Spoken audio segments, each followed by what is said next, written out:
मैं बहुत ज़्यादा प्राण नहीं पीऊँगा आपके। भाई मुकेश मौलवा राष्ट्रवाद के प्रखर कवि हैं। गौरव ने बहुत शानदार सुनाया। हमारे दो वयोवृद्ध हैं, इन्होंने तो अपने आप में ही आनंद लुटाया। सोनल ने बहुत प्यारा शुभारंभ किया था मंच का। मेरी बारी अब आई है। पंकज को भी हम सुनेंगे, मुकेश भाई को सुनेंगे। आओ सर, आओ बैठो। आप सही समय आए, हमने थोड़ा जल्दी शुरू कर दिया। बैठ नहीं कोई बात। चलिएगा। देखिए, मैं राजस्थान से हूँ, तिजारा से। बेसिकली मैं मध्य प्रदेश का जन्मा हूँ। खेकड़ा के पास जो बड़ा गांव है, मैंने प्रारंभ में बता दिया था। 3 वर्ष में यहाँ पर अध्यापन कार्य मैंने किया। राजस्थान का जो नेता होता है सर युवराज जी, अपने आप में बड़ा अद्भुत होता है। उसको किसी भी समय कहीं भी लगा दो, वो सब काम अपना समय पे निपटा लेता है। अभी 15 अगस्त पर हमारे कॉलेज में एक मान्यवर पधारे। नरेश जी कहाँ गए? कोई बात नहीं। अजय भैया, एक मंत्री जी पधारे और उनको पता नहीं था कि इतनी जल्दी मुझे बुला लिया जाएगा मेरा स्पीच के लिए। तो जो राजस्थान का नेता होता है, उसकी एक आदत होती है। एक होता राष्ट्रीय खाद्य पदार्थ, आपकी जेब में भी है अजय भैया, सबकी जेब में पड़े। वो राष्ट्रीय तभी कहलाता है जब उसको वो खाना और बनाना आता है। तो मान्यवर मंत्री जी को मैंने बुला दिया। मैंने कहा पधारें और अपना उद्बोधन प्रदान करें। 15 अगस्त का दिन था, आज़ादी का अमृत महोत्सव चल रहा था। आओ भैया बैठो। 2 युवा पधारे हैं, 2 बिटियाँ जा रही हैं। मामला बिल्कुल बराबर। बैठ जाओ। हाँ, कान में कह दो जो भी कहना है, जोर से मत कहना, मैं सुन लूँगा। अब मेरा 10 मिनट का समय बड़ा मूल्यवान है और आप ध्यान से सुनें। मान्यवर को मैंने आमंत्रित किया, मान्यवर पधारे और अपना उद्बोधन प्रदान करें। उन्होंने वो राष्ट्रीय खाद्य पदार्थ वाली पुड़िया निकाल ली थी। सामने इसी तरह से कैमरे वाला खड़ा था, जैसे कि ये 4 घंटे से खड़े हैं। भैया विराजमान हो जाओ वरना आपके पाँव भारी हो जाएंगे। मजबूरी गाड़ दो, नहीं गड़ेगा, कोई बात। सिंगल डंडी का है। तो मान्यवर ने अपनी पुड़िया निकाल ली और सामने इसी तरह कैमरे वाला फोटो निकाल लिए।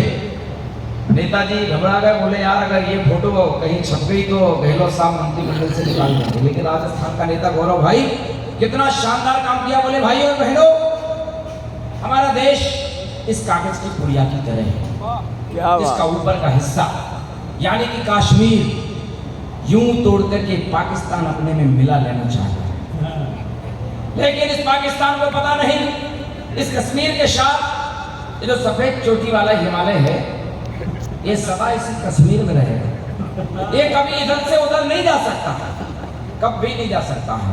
अब रही छोटी मोटी समस्या जैसे जातिवाद, आतंकवाद, भाषावाद, वर्गवाद, अरे क्या है ये? इनको तो यूं चुन चुन करके हटा देना। पाकिस्तान, अरे क्या है पाकिस्तान? उसको तो यूं चुटकी में दबा लेंगे।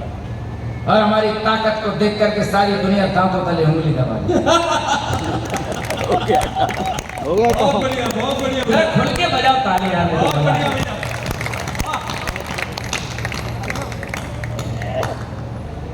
ये वो पावन भूमि है जहां अपने आप में एक अतिशय हुआ। इतना बड़ा मानस्तंभ स्पष्ट रूप से मुझे दिखाई नहीं दे रहे, लेकिन मैंने सुना है आने वाले वर्ष में शायद यहाँ बहुत भव्य पंच कल्याण होगा।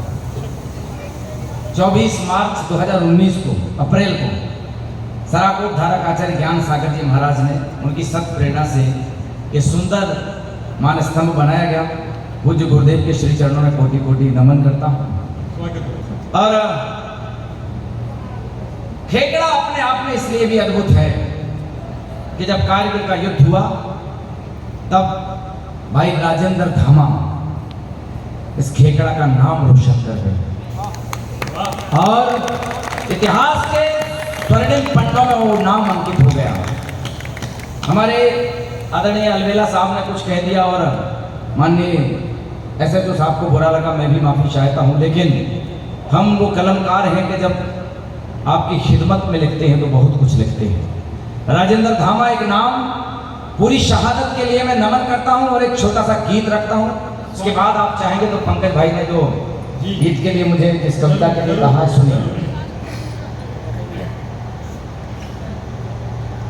कि जिन सपूतों से है ये महकता चमन, जिन सपूतों से है ये महकता चमन, जिनकी गाथाएं गाए धरा और गगन, माटी का कर रहे जो सदा चमन, उन शहीदों के चरणों में सौ सौ, उन शहीदों के चरणों में सौ सौ नमन। माइक बढ़िया है भाई, बस। हमारा सिपाही पूरे जीवन भर लगता है। युवराज जी, आपके चरणों में समर्पित करता हूँ इस बंद को, सुनिए। कि बर्फ से भी लड़ा चोटियां चढ़ गया, बर्फ से भी लड़ा चोटियां चढ़ गया, शत्रु के दंभ को पल में तू गढ़ गया, तूने कुर्बानी दी जिस वतन के लिए, तेरी कुर्बानी पर ये वतन लड़ गया, तेरी कुर्बानी पर तूने कुर्बानी दी जिस वतन के लिए, तेरी कुर्बानी पर ये वतन लड़ गया। बहुत बढ़िया कि हंसते हंसते हंसते हंसते तिरंगे का ओढ़ा कफन, उन शहीदों के चरणों में सौ। क्या बात है यार, क्या बात है कमलेश भाई, क्या बात है। माशाल्लाह, लड़ाई जारी है भैया। ओ मेरे भाई, कम से कम राजेंद्र धामा जी के लिए बैठ सकते। दो बंद और सुनो। कि नक्सलों से लड़े, हिजबुलों से लड़े, नक्सलों से लड़े, हिजबुलों से लड़े, कायरों से लड़े, बुज़दिलों से लड़े, कौन समझे सिपाही के जज्बात को, कौन समझे सिपाही के जज्बात को, कब तलक घर के इन भेदियों से, कब तलक घर के इन भेदियों से लड़े, कि मातृभूमि को अर्पित है तन और मन, उन शहीदों के चरणों में सौ। भाई उन शहीदों के चरणों में सौ सौ नमन। एक ओज का कवि इस तरह से जब सम्मान करे कविता का, निश्चित मान के चलना चाहिए कि देशभक्ति यहाँ विद्यमान है। अंतिम बंद सुनिएगा। लोग ये कह देते हैं कि दे दिए 20 लाख और क्या चाहिए। कुछ लोग ये भी कह देते हैं बीबी को नौकरी मिल जाएगी और क्या चाहते हो, बच्चों को आरक्षण मिलेगा। मैं नाम नहीं लेना चाहता वरना आप समझ जाएंगे मैं कपिल सिब्बल की बात कर रहा हूं। अब बंद देखिए कि देह पूरी लड़ी बस मिली बोटियां। क्या बात है यार, क्या बात है। ये देह पूरी लड़ी। राजेंद्र धामा को अपने नेत्रों में, अपने जेहन में एक बार स्थापित कर लेना। अगर उनके परिवार के लोग यहाँ बैठे हों, उनके समाज के लोग बैठे तो मैं प्रणाम करता हूँ। सुनिए आप। ये देह पूरी लड़ी बस मिली बोटियां, इस शहादत में खेली गई गोटियां, इस शहादत में खेली गई गोटियां। तेरे घर पे न चूल्हा जला 20 दिन, वो तेरे घर पे न चूल्हा जला 20 दिन, पर सियासत में सेकी गई पर सियासत में सेकी।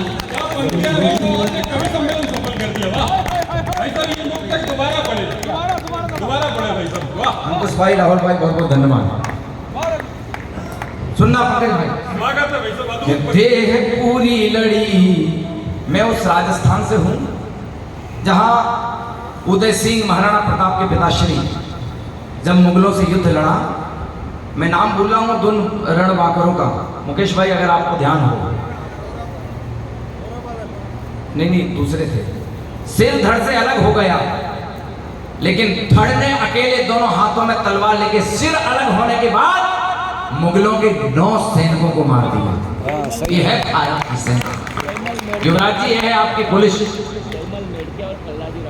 कल्लाजी राठौड़ और निर्मल मेड़तिया, वाह बहुत बढ़िया, जयमल मेड़तिया बहुत बढ़िया, आपकी स्मृति को नमन करता हूँ। सुनिए, कि देह पूरी लड़ी बस मिली बोटियां, इस शहादत में खेली गई गोटियां, तेरे घर पे ना चूल्हा जला 20 दिन, पर सियासत में सेकी गई रोटियां, पर सियासत में सेकी गई रोटियां, तो जिनके ईमान से हो, जिनके ईमान से खिल रहा जुमन, उन शहीदों के चरणों में सौ सौ नमन, बहुत बढ़िया, सौ नमन, बहुत बढ़िया, बहुत नमन करता हूं आप सभी को। वो कविता मैं पढ़ूं क्या, जिसके लिए पंकज भाई का आदेश है कि मन संचार, तालियों से आदेश दीजिए, ढंग से आदेश दीजिए। मैं मातृशक्ति को प्रणाम करता हूँ। और सुनिए, हमारे नवीन भैया और हमारे अनन्य मित्र त्रिलोक जी, जिनका मेरे जीवन में बहुत अहम योगदान है, ये जाने वाले थे 12 बजे, लेकिन उधर प्रदीप जी ने कहा नहीं, हमारा रिंकू प्यारा शिष्य बैठा है, हमारा अशोक प्यारा भांजा बैठा है, ये सब जाने वाले थे, लेकिन बोले अब तो सुन के जाएंगे। कमल जी वो कविता रखता हूँ, सुनिएगा सर, बहुत अलग कविता है, बिल्कुल अलग दर्शन है, बिल्कुल हटके। गौरव भाई का भी मन है कि भैया उसको जरूर सुनो। और थोड़ा सा परिदृश्य बदल रहा हूं, गर्भपात विषय को लेकर के मैंने कविता लिखी, और इसलिए भी ये अहम है कि मैंने एक कविता भी बड़ा गांव में लिखी थी, जब मैं बड़ा गांव में अध्यापन कार्य कर रहा था, और पूरे देश में, यहाँ तक कि देश के बाहर 7 समंदर पार मुझे इस कविता से ख्याति मिली। अब सुनिए, मैं ज्यादा भूमिका नहीं बनाता हूं, केवल एक दृश्य आपके सामने रखता हूं। सुनिए, एक बेटी जिसका कत्लेआम हो जाता है, वो यमराज के पास पहुंचती है।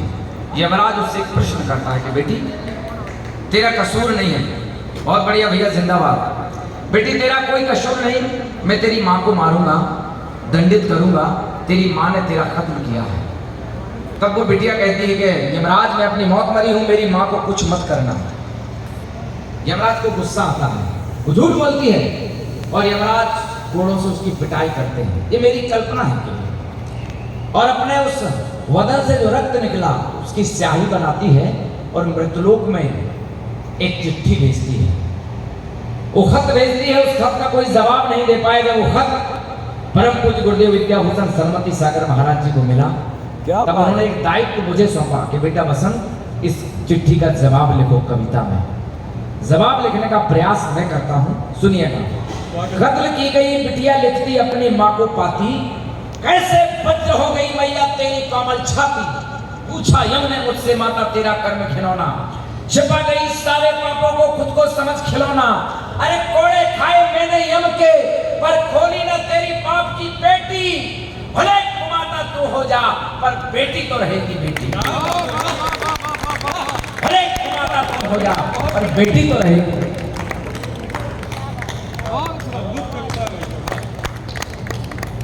अभी इस भूमिका से कविता शुरू होती है। इतने संवेदनशील आप हो गए। हाँ भैया, आप स्थानीय कवि हैं, पता लगा, बहुत अच्छा क्या। प्रेम शंकर जी, बहुत बहुत धन्यवाद आपका, क्योंकि कविता का मर्म आप समझते हैं। सुनिए, आप सबको नमन करता हूँ। अब कविता शुरू करता हूँ कि पाश्चात्य की भाग दौड़ में संस्कृति का नाश हुआ, क्षणिक सुलभता के कारण अपना चरित्र हिरास हुआ, धन दौलत के चक्कर में हम अपना लहू निचोड़ रहे, राम राज्य के सपने को दानवताई से जोड़ रहे, ईश्वर की रचनाएं दुनिया और दुनिया का संचालन कितनी करते हैं अवहेलना पाकर यह मानव जीवन, गर्भ शिशु की हत्या से बढ़कर कोई भी पाप नहीं, माता बनी कुमाता अब तो कोई रास्ता साफ नहीं, अरे जिसकी हत्या कर डाली शायद कोई अवतारी हो, महावीर या रामचंद्र हो, शायद कृष्ण मुरारी हो। क्या बात है, वाह भाई वाह। मातृशक्ति बेटी नमन करता हूँ, सुनिएगा। एक सौगंध लेना, मैं अंत में सौगंध दिलाऊंगा कि जिसकी हत्या कर डाली शायद कोई अवतारी हो, महावीर या रामचंद्र हो, शायद कृष्ण मुरारी हो। एक से एक सतियां हुई जिन्होंने गर्भ धारण करने के पश्चात प्रताड़नाओं को झेला, लेकिन गर्भ का पतन नहीं करा जाए। सुनिए, दर्शन पर जाइए कि सती अंजना गर्भवती थी, सासू ने ठुकराया था। वन वन भटकी फिर भी उसने गर्भ न पतन कराया था। सीता को वनवास दिया जब गर्भ उदर में आया था। कंदमूल फल खाकर उसने शिशु जीवन पनपाया था। उस कुंती का साहस देखो, कुंवारेपन की लाचारी, फिर भी जन्म दिया बालक को, धन्य हो गई वह नारी। बहुत बढ़िया। उस कुंती का साहस देखो, कुंवारेपन की लाचारी, फिर भी जन्म दिया बालक को, धन्य हो गई वह नारी। अब एक क्वेश्चन मार्क खड़ा करता हूँ, एक प्रश्न चिन्ह लगाता हूँ कि ये सतियां भी गर्भपात करवाती तो फिर क्या होता? ये सतियां भी गर्भपात करवाती तो फिर क्या होता? दानवीर फिर कर्ण न होते, लव कुश जन्म नहीं होता। नाव आते बजरंग बली, इतिहास अधूरा रह जाता। पर वह मां ममता से भरी थी, उसका नेह कहाँ जाता? पर वह मां ममता से भरी थी, उसका नेह कहाँ जाता? अब तो सौदेबाजी ने कितना कुकर्म कर डाला है, 3 लोक में पूजित कन्या का भी वध कर डाला है। अरे क्या जाने वह कन्या सीता हो या लक्ष्मीबाई हो, और क्या जाने कोई श्रीमती विद्यासागर को लाई हो। क्या जाने वह कन्या सीता हो या लक्ष्मीबाई हो, और क्या जाने कोई श्रीमती विद्यासागर को लाई हो। पर हमने लालच में आकर कुछ भी नहीं विचार किया, स्वयं प्रभु की उस रचना पर हमने अत्याचार किया। तरुण सागर जी महाराज की एक कृति है, क्योंकि पंकज भाई ने बताया था, मैंने तरुण सागर जी के जीवन दर्शन पर PhD किया। उनकी एक कृति है, एक लड़की। उस कृति में उन्होंने लिखा, बहनों ध्यान से सुनना, उन्होंने लिखा कि जिस घर में बेटी की किलकारी को मार दिया जाता है, वो घर सदा सदा के लिए शमशान हो जाया करता है। बहुत बढ़िया। और आगे लिखते हैं कि जिस घर में बेटी को पूजा जाता है, उस घर में सदा मंगल कलश स्थापित रहता है। और आगे लिखते हैं कि जिस घर में वृद्धों का आदर किया जाता है, माता पिता सास ससुर का आदर किया जाता है, वो घर सदैव सदैव वास्तु दोष से दूर रहा करता है। बहुत बढ़िया, बहुत बढ़िया। अब सुनिए, पंक्तियां रखता हूं, एक तुलना और एक कल्पना। गर्भ में आने के पहले वो जीव कल्पना करता है, माँ की कोख में जाऊंगी, मृतलोक में जाऊंगी, किलकारी मारूंगी। जब उसका कत्लेआम हो जाता है तो फिर तुलना करती है। अब दोनों बड़े संवेदना के साथ सुनना कि आऊंगी मृतलोक में मैं कन्या बनकर सुख पाऊंगी, किलकारी मारूंगी, घर में रूठ रूठ में जाऊंगी। पर मेरी माँ ने मेरे सपनों को चकनाचूर किया, अब नहीं आऊंगी कन्या बनकर, सदा सदा को दूर किया। और यही दुष्परिणाम है जब 10 लड़कों पर महज 6 लड़कियां हैं, और हरियाणा में जाएं तो और बुरी स्थिति है। अब सुनना, होगा क्या इसका भविष्य आप जाने। सुने कि आऊंगी मृतलोक में मैं कन्या बनकर सुख पाऊंगी, किलकारी मारूंगी, घर में रूठ रूठ में जाऊंगी। पर मेरी माँ ने मेरे सपनों को चकनाचूर किया, अब नहीं आऊंगी कन्या बनकर, सदा सदा को दूर किया। अब देखना तुलना, इससे अच्छी बंदर की पर्याय मुझे मन भाई थी, मरी देह 6 दिन तक माँ ने छाती से चिपकाई। क्या बात है, क्या बात है, क्या बात, वाह। इससे अच्छी बंदर की पर्याय मुझे बनवाई थी, मरी देह 6 दिन तक माँ ने छाती से चिपकाई थी। चिड़िया को मेरी मैया दूर से चुनगा लाती थी, खिला खिला कर मुंह में चुनगा खुद भूखी रह जाती थी। हिरणी की पर्याय में माँ ने एक इतिहास रचाया था, हिरणी की पर्याय में माँ ने एक इतिहास रचाया था। आया शेर सामने मेरे माँ ने मुझे बचाया था, तो हो गई थी शहीद हिरणी माँ मेरी जान बचाने में। और गौ जैसा वत्सल नहीं मिल सकता कहीं जमाने में, गौ जैसा वत्सल नहीं मिल सकता कहीं जमाने में। आता शेर सामने उसको एक वचन दे जाती है, दूध पिला करके बछड़ी को फिर सन्मुख आ जाती है, तो क्रूर शेर भी मातृ प्रेम के आगे शर्मा जाता है। मैं भी पुत्र बनूंगा तेरा ऐसा जी में आता है, मैं भी पुत्र बनूंगा तेरा ऐसा जी में आता है। अब अंतिम स्पर्श की ओर चलती है कविता, यात्रा करती है कि 184 चक्कर चलकर मानव योनि पाई थी, 184 चक्कर चलकर मानव योनि पाई थी।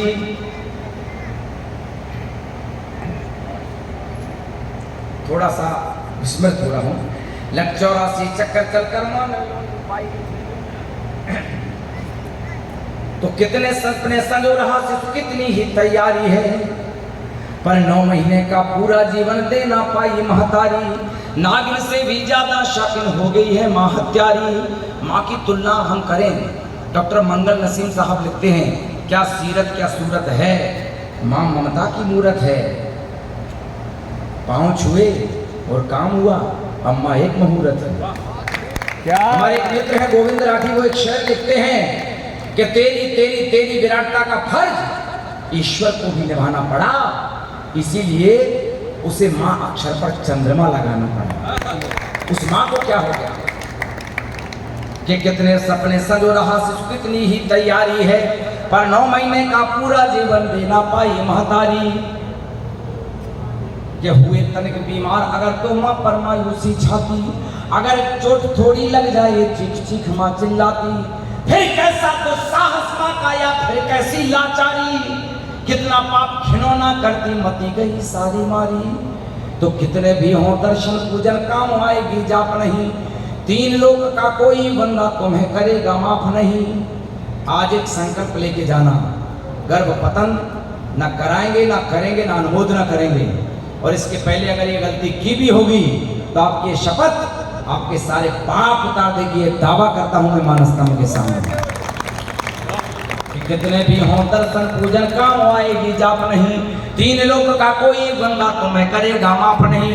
तो इन संतों की अमृतवाणी जीवन की घुट्टी मानो, इनकी एक एक चर्या से जीवन का पथ पहचानो। तो महावीर की मृदुवाणी को जीवन का दर्पण मानो, और बनो नेक मानव वसंत प्राणी प्राणी को पहचानो, बनो नेक मानव वसंत। बहुत बहुत धन्यवाद, बहुत बहुत आभार।